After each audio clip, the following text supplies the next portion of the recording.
അച്ഛനെ കൊന്നത് നീയാണെന്ന് തിരിച്ചറിയാൻ ഞാനൊരല്പം താമസിച്ചു പോയി. അല്ലെങ്കിൽ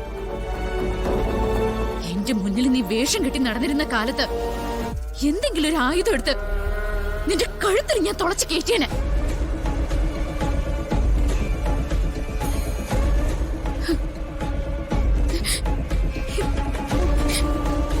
എന്റെ ശ്വാസമായിരുന്നടാ എന്റെ അച്ഛൻ.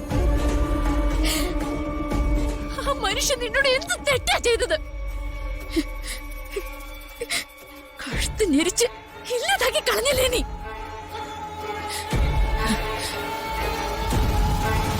സദാനന്ദന്റെ മോള് നിന്നെ വെറുതെ വിടുന്നാടാ കരുതിയിരിക്കുന്നത്. കോടതി മുറിയിൽ പലതും പറഞ്ഞിട്ടും എന്റെ അച്ഛനെ കൊന്നത് നീയാണെന്ന് ഞാൻ പറയാതിരുന്നത് എന്തുകൊണ്ടാണെന്ന് നിനക്കറിയോ?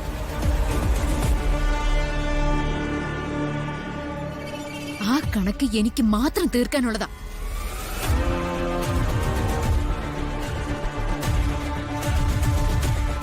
ഇനി നീ ലോകത്തിന്റെ കോണിൽ എവിടെ പോയി ഒളിച്ചാലും എന്റെ പ്രതികാരം ഞാൻ ചെയ്തിരിക്കും.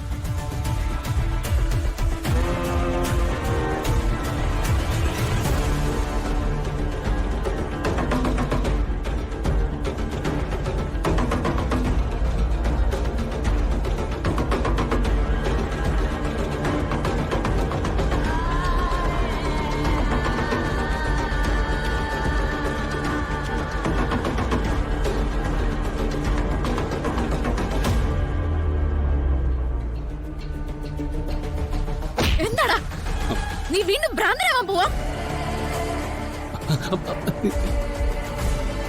നീ എന്നെ പേടിപ്പിക്കാൻ പോവാണോ?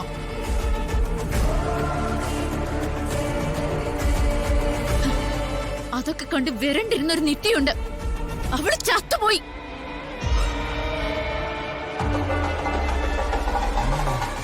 ഇനി നീ എന്റെ മുന്നിൽ വന്ന് എന്ത് വേഷം കെട്ടിയാലും അതൊക്കെ എനിക്ക് നിസ്സാരാടാ, കേട്ടല്ലോ? നിത്യ നിത്യ, ഇങ്ങോട്ട് വര.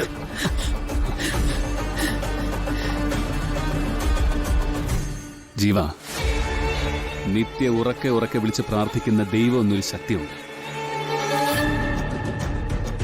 ആ ദൈവം നിനക്ക് കരുതി വച്ചിരിക്കുന്ന ശിക്ഷ അതിക്രൂരമായിരിക്കും. നിത്യയുടെ അച്ഛൻ ശ്വാസത്തിന് വേണ്ടി പിടഞ്ഞതുപോലെ ഒരിക്കൽ നിനക്കും അതേ അനുഭവം ഉണ്ടാവും.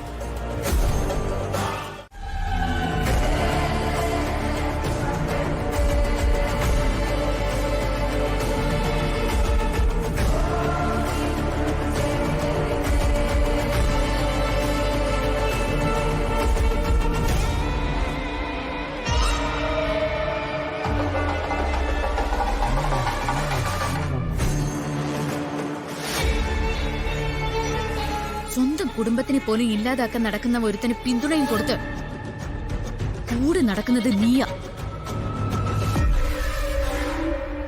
ജയിലിൽ കിടക്കുന്ന അയാളുടെ വാക്കുകൾ കേട്ട് എന്റെ കുടുംബത്തിനെതിരെ എന്തെങ്കിലും ആസൂത്രണവും കൊണ്ട് നീ വന്ന അയാളോട് പറഞ്ഞത് തന്നെയാ എനിക്ക് നിന്നോടും പറയാനുള്ളത്. ഇത്രയും കാലം ഞങ്ങള് ചാകാൻ വിധിക്കപ്പെട്ടവരാ.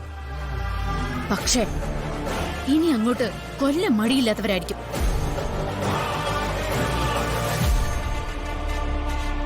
നാണം ഇല്ലേടി നിനക്ക്? എത്ര നാളെ നീ ഇങ്ങനെ നാണം കെട്ട് ജീവിക്കും?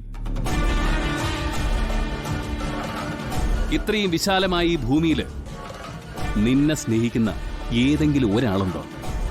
നിനക്ക് വേണ്ടി പ്രാർത്ഥിക്കുന്ന ഏതെങ്കിലും ഒരു മനുഷ്യനുണ്ടോ? പകരം എല്ലാരും നിന്നെ തലയിൽ കൈവച്ച് ശപിച്ചോണ്ടിരിക്കുക. നന്നാവില്ലടി നീ, ഈ ജന്മം നന്നാവില്ല. ജീവന്റെ പിന്തുടർച്ചക്കാരിയായി നിത്യയുടെ കുടുംബത്തിലേക്കോ എന്റെ കുടുംബത്തിലേക്കോ നീ ഒന്ന് വന്ന് നോക്ക്. എന്തൊരു സാധുവായിരുന്നു എന്റെ അച്ഛൻ. വിവാഹത്തിന്റെ തലേ ദിവസം എന്നോട് പറഞ്ഞത് നീയും നിന്റെ ഭർത്താവും ഒന്നിച്ചിരിക്കുന്ന മനോഹരമായൊരു മുഹൂർത്തത്തിൽ അച്ഛന് കണ്ണടയ്ക്കാൻ പറ്റണേന്ന്.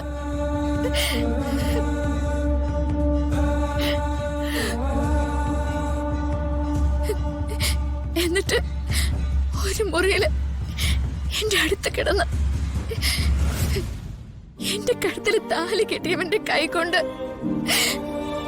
എന്റെ അച്ഛൻ തീർന്നു.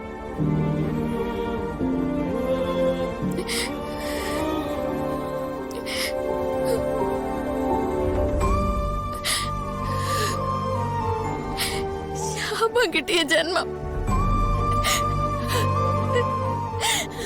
അത്രേ ഉള്ളൂ സദാനന്ദനും കുടുംബവും.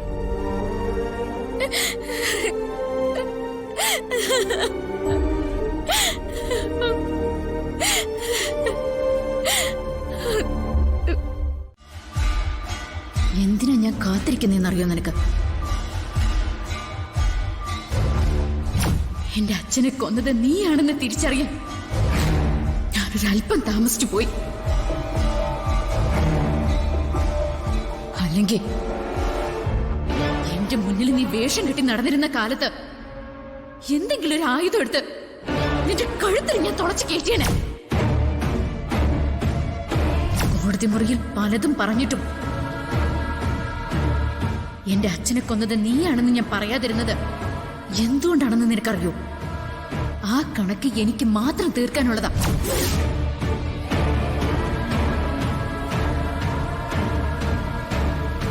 ഇനി നീ എന്റെ മുന്നിൽ വന്ന് എന്ത് വേഷം കെട്ടിയാലും അതൊക്കെ എനിക്ക് നിസ്സാരാടാ.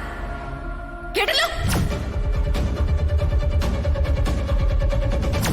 ഇത്രയും നാള് മറ്റുള്ളവരുടെ ദിവസങ്ങൾ എണ്ണിക്കൊണ്ടിരുന്നത് നീയാ.